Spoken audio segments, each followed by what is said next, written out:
मेरे प्यारे साथियों, स्वागत है आप सभी लोग के। केमिस्ट्री के ऐसे 10 सवाल करने वाले हैं जो आपके बोर्ड एग्जाम के लिए बहुत ही इंपॉर्टेंट है। और आप लोग के लिए एक प्यारा सा मोटिवेशनल लाइन है कि समाधान हर मुश्किल का है, बस आहिस्ते से सोचने की जरूरत है। ठीक है ना। आप लोग का जो बोर्ड एग्जाम है, क्वेश्चन कैसे आएंगे, इस सब का हल है। बस आप लोग को आहिस्ते आहिस्ते आप लोग को पढ़ना है। डेली आप लोग को पढ़ना होगा और वही पढ़ना होगा जो बोर्ड एग्जाम के लिए इंपॉर्टेंट है। जिंदगी में कुछ भी मुश्किल नहीं है, बस एक बार कोशिश करने की जरूरत है। आप लोग भी वो मुकाम है वो आप लोग हासिल करेंगे। बस कोशिश आप लोग को एग्जाम तक करते रहना है। ठीक है ना। बीच में आप लोग को डिमोटिवेट नहीं होना है। एकदम आप लोग को जोश जुनून से आप लोग को भरे रहना है और आप लोग को डेली जो है ना अपना 100% देना है। और तैयारी आप लोग का बहुत ही अच्छा आप लोग का होने वाला है। यहां देखिएगा, पहला सवाल है आप लोग के केमिस्ट्री के। आप लोग का बोला गया है, यहां देखिएगा कि आप लोग का ZR और H आप समान गुण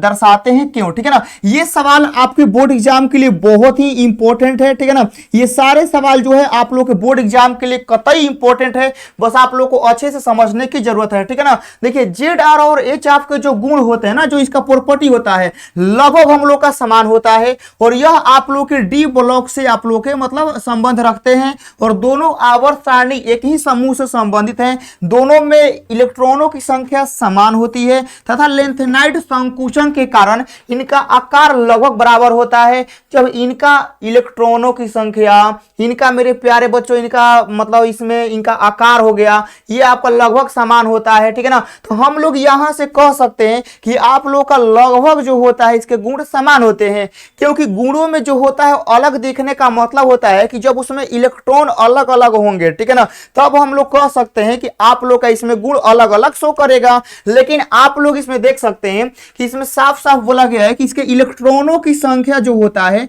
वह आप लोग का समान होता है। जब इलेक्ट्रॉनों की संख्या समान हो गया, इनका घर समान हो गया, ठीक है ना, यानी यह कॉमन घर में रहते हैं तो आप लोग के डी ऑर्बिटल में रहते हैं और इनके इलेक्ट्रॉनों की संख्या हम लोग की समान होती है, तो हम लोग आराम से कह सकते हैं कि ZR और HF जो होते हैं यह सेम प्रॉपर्टीज के, सिमिलर प्रॉपर्टी के होते हैं। अब यहां देखिएगा, इस सवाल के लिए आप लोग को एगो अलग से हमको वीडियो बनाना पड़ेगा कि आप लोग समन्वय संख्या हो गया, चाहे आप लोग EAN हो गया, कैसे निकालेंगे। देखिएगा, बोला गया है कि आप लोग केंद्रीय धातु, ठीक है ना, केंद्रीय धातु जो होता है आप लोग को इसका प्रभावकारी परमाणु संख्या EAN आप लोगों को निकालना है। देखिएगा, यहां पर आप लोग का K4 Fe6 आप लोग देख रहे हैं, इसका आप लोग को EAN निकालना है। देखिएगा, ये निकालने का फॉर्मूला क्या होता है कि आप लोग को परमाणु संख्या माइनस के ऑक्सीकरण संख्या और प्लस के 2 गुना लिगेंड की संख्या से आप लोग ऐसे मल्टीप्लाई करेंगे तो आप लोग का EAN निकल जाता है। जैसे देखिएगा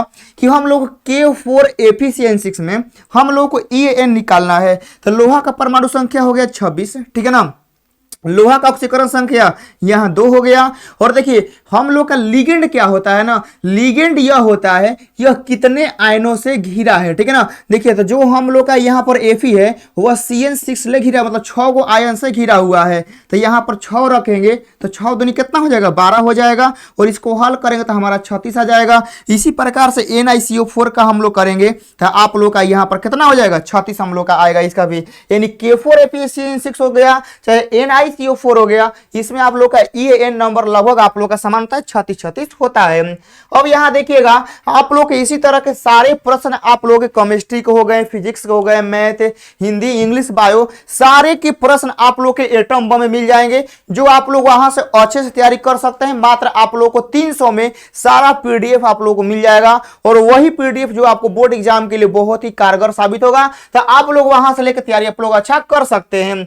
अब यहां देखिएगा, हम लोग आगे चलते हैं बाबू लोग, ठीक है ना। यहां आता है कि एक उदाहरण दीजिए कि एल्डोल संघनन की परिभाषा क्या होता है, ठीक है ना। आप लोगों को यहां पर एल्डोल संघनन का परिभाषा बताना है क्या होता है। देखिएगा कि एल्डोल संघनन एक कार्बनिक अभिक्रिया है जिसमें अल्फा हाइड्रोजन युक्त एल्डिहाइड या कीटोन या तनु क्षार जैसे की उपस्थिति में प्रतिक्रिया करते हैं और बीटा हाइड्रोक्सी एल्डिहाइड या बीटा हाइड्रोक्सी कीटोन का निर्माण करते हैं। यदि उत्पाद को गर्म किया जाए तो जल वियोजन के परिणाम स्वरूप अल्फा बीटा असंतृप्त एल्डिहाइड या कीटोन बनता है। यही आप लोग का पूरा एल्डिहाइड कीटोन के बारे में सारा बताया गया है कि आप लोग का एल्डोल संघनन की परिभाषा हम लोग को देना है, जिसमें आप लोग को अल्फा हाइड्रोजन हो गया, बीटा हाइड्रोक्सी हो गया, इन्हीं का जल वियोजन के साथ हम लोग का क्या होता है कि अल्फा बीटा असंतृप्त हम लोग का एल्डिहाइड या कीटोन बनता है। यही आप लोग का एग्जाम्पल हो गया। अब यहाँ देखिए बोला गया कार्बोक्सिलिक अम्ल एक अम्ल के जैसा व्यवहार करता है क्यों, ठीक है ना। आप लोग जानते हैं कि एगो अम्ल है तो एगो अम्ल की तरह व्यवहार करेगा। जैसे कोई स्टूडेंट होता है तो उसका व्यवहार स्टूडेंट की तरह होता है। हम एक टीचर हैं तो हमारा व्यवहार टीचर की तरह होगा, ठीक है ना। कोई डॉक्टर है, कोई वकील है, कोई जज है, कोई आईएएस है, तो जो जिस पेशा में है उसका व्यवहार आप लोग उस तरह का देखेंगे। कोई साधु संत है तो उसका व्यवहार उस साधु संत की तरह होगा।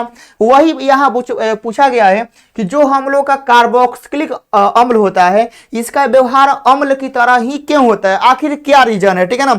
आखिर हम टीचर हैं तो हम टीचर की तरह हमारा व्यवहार क्यों है, क्योंकि टीचर में यह होता है कि बच्चों को समझाना, पढ़ाना, सिखाना, ठीक है ना, उनको गलत रास्तों से बचाना, यह हमारा काम होता है। अब वही आप लोग का यहाँ पर है कि यह अम्ल की तरह व्यवहार क्यों करता है। देखिए कार्बोक्सिलिक अम्ल जो होता है यह अम्ल के रूप में व्यवहार करता है, क्योंकि इसमें हम लोग का कार्बोक्सिलिक अम्ल का जो समूह होता है वो आप लोग को मालूम है कि माइनस का COOH होता है ना। ये सारे बच्चे लोग को मालूम है कि कार्बोक्सिलिक जो अम्ल होता है इसका जो क्रियाशील मूलक होता है वह आप लोग का COOH होता है। तो इस समूह में आप लोग का जो हाइड्रोजन होता है यह अम्ल की परिभाषा के अनुसार ऐसा पदार्थ जो अन्य चीजों को हाइड्रोजन आयन यानी प्रोटॉन प्रदान करता है अम्ल कहलाता है, ठीक है ना। तो कार्बोक्सिलिक अम्ल में मौजूद हाइड्रोजन पानी के अणु में स्थानांतरित हो जाता है और इसी वजह से कार्बोक्सिलिक अम्ल जो होता है वह अम्लीय होता है। यानी जो आप लोग यहाँ पर COOH देख रहे हैं ना, तो अम्ल का परिभाषा होता है कि जो जलीय क्रिया में जाने के बाद जो H+ आयन देता है उसे हम लोग अम्ल कहते हैं। अम्ल का परिभाषा क्या होता है कि जो H+ आयन देगा उसे अम्ल कहते हैं। तो COOH जो होता है कार्बोक्सिलिक अम्ल का जो ग्रुप होता है इसका जब जल में जाएगा, जब यह जल से अभिक्रिया करेगा तो यह आराम से H+ आयन देगा, जिसके वक्त हम लोग कह सकते हैं कि यह एक अम्ल की तरह कार्य करता है। अब यहां देखिएगा IUPAC नाम बताना है आप लोगों को, CH3 2CHNH2 बताना, इसका नाम बताना। देखिएगा यहां लिखा गया है प्रोपेन, ठीक है ना। सबसे पहले आप लोग यहां देखिएगा कि हम लोग का जो NH2 होता है इसको हम लोग एमीन कहते हैं। क्या कहते हैं? एमीन कहते हैं। तो इस एमीन को हम लोग 2 नंबर पर रखे हैं कि 2 एमीन हो जाएगा और यहां हम लोग का प्रोपेन हो जाएगा। समझ गए? अब यहां देखिएगा CH3NH हो गया, CH2CH3 हो गया। इसका आप लोग नाम याद रखिएगा कि आप लोग का N मिथाइल इथेन एमीन होता है, ठीक है ना। तो N मिथाइल इथेन एमीन आप लोगों को याद रखना है। अब यहां देखिए अगला आता है कि प्रोटीन की प्राइमरी संरचना का संक्षिप्त वर्णन करें, ठीक है ना।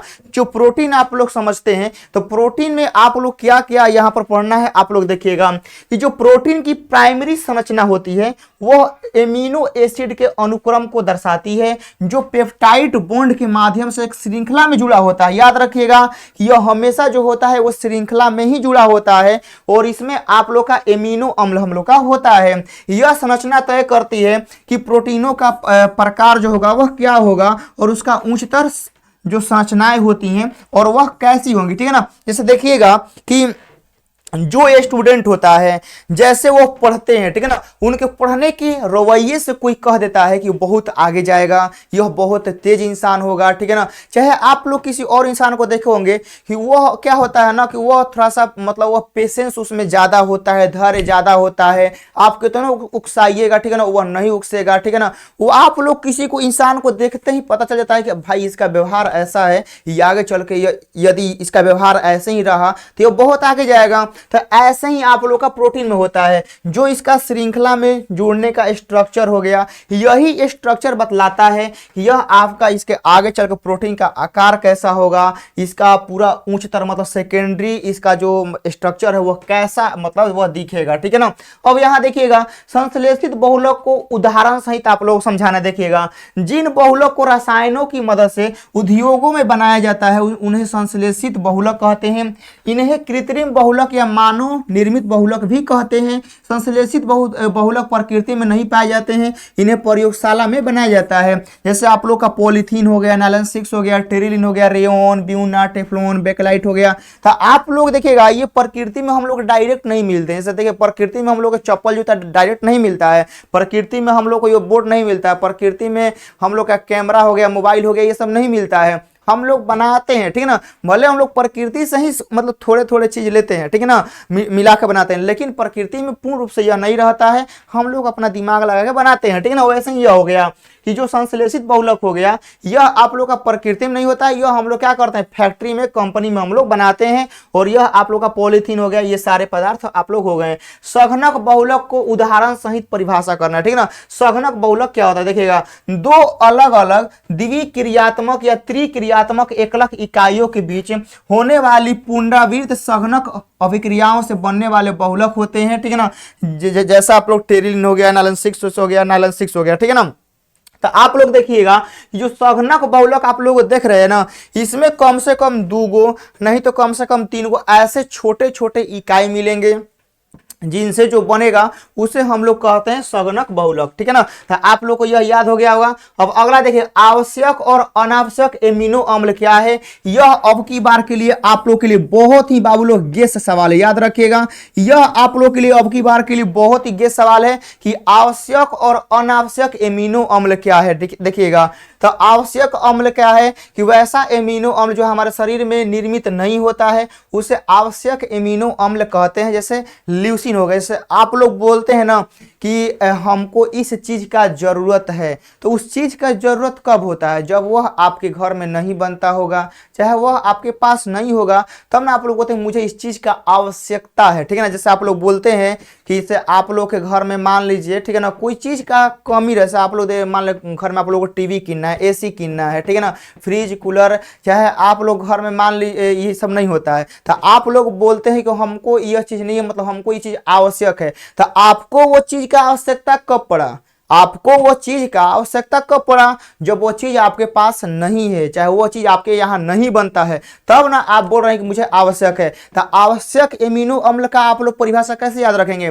वैसा एमिनो अम्ल जो हमारे शरीर द्वारा नहीं बनता है लेकिन हमारे शरीर के लिए आवश्यक होता है, उसे आवश्यक एमिनो अम्ल कहते हैं, ठीक है ना। तो आप लोगों को यह परिभाषा याद हो गया होगा, ठीक है, कि आवश्यक एमिनो अम्ल क्या है, यानी जो हमारे शरीर में नहीं बनता है लेकिन हमारे लिए आवश्यक है, इसेंशियल है, जरूरी है, उसे आवश्यक एमिनो अम्ल कहेंगे।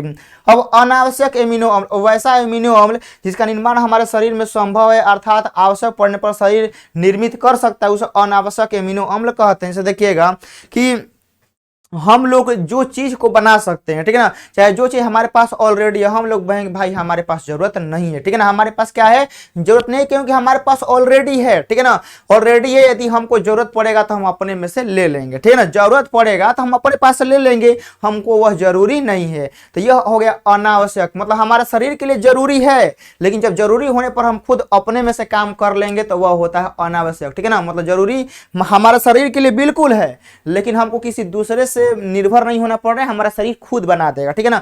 हमारा शरीर जो खुद बना देगा उसे कहेंगे अनावश्यक, जो हमारा शरीर नहीं बना पाएगा लेकिन आवश्यक है उसे कहेंगे अनावश्यक, ठीक है ना। यह सॉरी उसे कहेंगे आवश्यक, ठीक है ना, आवश्यक मतलब उसे आवश्यकता है। अब यहाँ देखिएगा अगला आता है कि एथिल एल्कोहल से डाई एथिल ईथर कैसे बनाएंगे। तो अब यहाँ देखिएगा कि मेरे प्यारे साथ यह हो गया आप लोग का एथिल एल्कोहल, ठीक है ना। यहाँ देखिए एथिल एल्कोहल हो गया, इसको सांद्र H2SO4 की उपस्थिति में 413 डिग्री केल्विन पर, ठीक है ना, हम लोग गर्म करेंगे, तब आप लोग का यहाँ पर इथिल एल्कोहल सॉरी आप लोग का डाई एथिल ईथर आप लोगों का बनने वाला है, ठीक है ना। यह जो आप लोग वो देख रहे हैं यह आप लोग का ईथर का क्रियाशील मूलक आप लोग का यहाँ पर होता है। तो टोटल यहाँ पर बाबू 20 नहीं, आप लोग का टोटल 10 सवाल हम लोग यहाँ पर कर लिए हैं। तो पूरा आप लोग का अच्छे से सारे क्वेश्चनों को समझा दिए हैं, रिवाइज करवा दिए हैं। मुझे पूरा भरोसा है कि आप लोग सारे क्वेश्चनों को समझ गए होंगे। आप लोग नोट्स बनाते रहिएगा और आप लोग को डेली एक बात बोलेंगे कि डेली आप लोग पढ़िए, डेली आप लोग अपना 100% दीजिए, क्योंकि अब समय बहुत कम है और इन बहुत कम समयों में आप लोग को डेली अपना 100% देना पड़ेगा, तब जाके कहीं ना कहीं बोर्ड एग्जाम में आप लोग अच्छा स्कोर कर पाएंगे। मिलते हैं नेक्स्ट क्लास में। क्लास कैसा लगा कमेंट करके जरूर आप लोग बताइएगा। जय हिंद।